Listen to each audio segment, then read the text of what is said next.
tarde, Cláudia. Na edição de hoje, nós iremos falar sobre o edifício histórico Emílio Romani, localizado na Praça Eufrásio Correia, em frente ao Shopping Estação. Cláudia. Esse edifício é do período eclético e pertence ao estilo neoclássico. E ele está há mais de 100 anos na história de Curitiba. Agora fique com mais sobre o edifício. Construção neoclássica da década de 1880, feita no período eclético. O estilo palaciano faz crer que foi projetada por arquiteto italiano.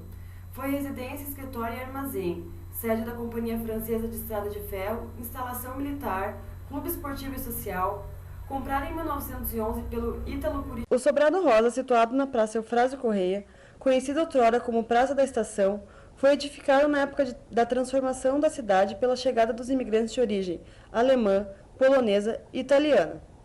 Dentre as consequências culturais que os imigrantes trouxeram à região, incluem-se as mudanças na arquitetura local.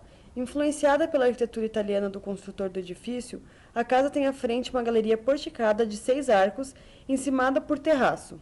A cobertura em 4 águas é ocultada por platibanda adornada com jarros. Os vãos de portas e janelas são arcos de plena volta, guarnecidos por bandeiras envidraçadas, alguns de desenho. O edifício, conhecido atualmente como Casa Emílio Romani, ou Consulado da Bélgica, era antes chamado de Casa dos Arcos, mas esse nome não é mais utilizado, pois há um edifício em Santa Felicidade conhecido por este mesmo nome. Atualmente tombado, o edifício construído há mais de 100 anos é considerado como uma unidade cultural. Possui aproximadamente 1.500 metros quadrados e teve variados usos, sendo que antes de pertencer à família Romani, serviu primeiramente como cadeia para os prisioneiros políticos da Revolução Federalista e posteriormente como Hotel Tice. O edifício é do período eclético e faz parte do estilo neoclássico.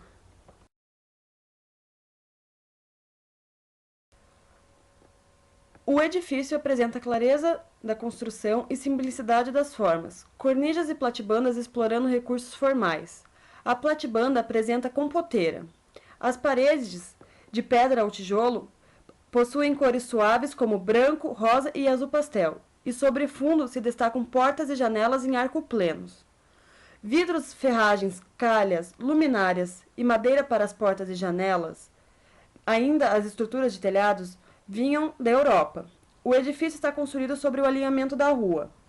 Eram comuns condutores de ferros fundidos e as braçadeiras de calhas com desenhos decorativos.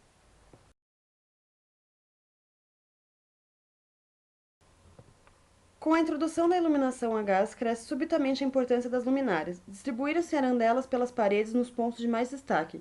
Instalavam-se estatuetas com funções de abajur e, em todas as partes, globos, mangas e cristais de vidros coloridos tornavam-se um traço constante na arquitetura. A entrada transferida para a fachada lateral era feita por uma escada geralmente de ferro com degraus de mármore, mas nos exemplos mais econômicos de alvenaria com degraus de granito.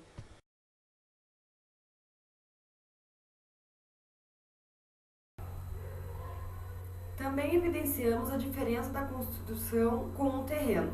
Em suas portas de entrada encontramos alguns degraus para a diferença de nível, suspeitando assim de que há um assoalho no interior.